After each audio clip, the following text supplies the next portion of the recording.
Today we're making some dancing leprechauns.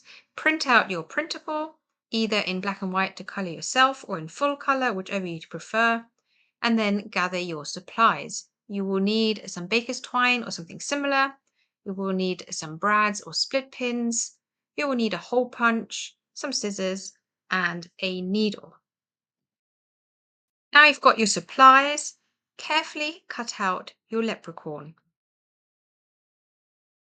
Once you've done that, take your hole punch, turn so you can see the holes, and make the 4 holes into your 4 limbs. Now add your arms and legs to your body and connect them with the split pins. Make sure the arms and legs are behind the body so that there's space for the string to be attached.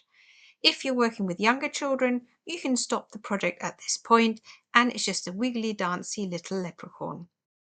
See the little dot here? That's where the needle has to go.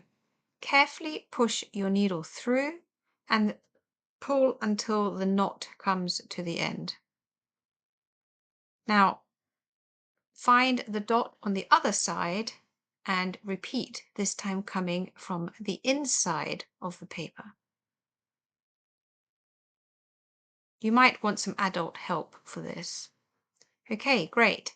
Now it's important that the arms are pointing down and you have a straight line running across. So the arms down, straight line across, and then knot off your string.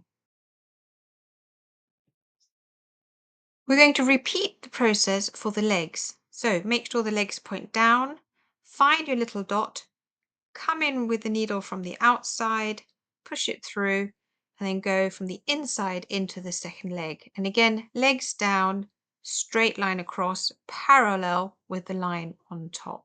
Now comes the last bit. You need to add what I call the I bar. So you've got the 2 parallel lines and you now need to connect those with a perpendicular piece of baker's twine. It's a little bit fiddly, but you can do it. Just make sure that your arms and legs are pointing down throughout and that you carefully connect them with that extra bit of baker's twine to create the eye. Your dancing leprechaun is finished. Enjoy.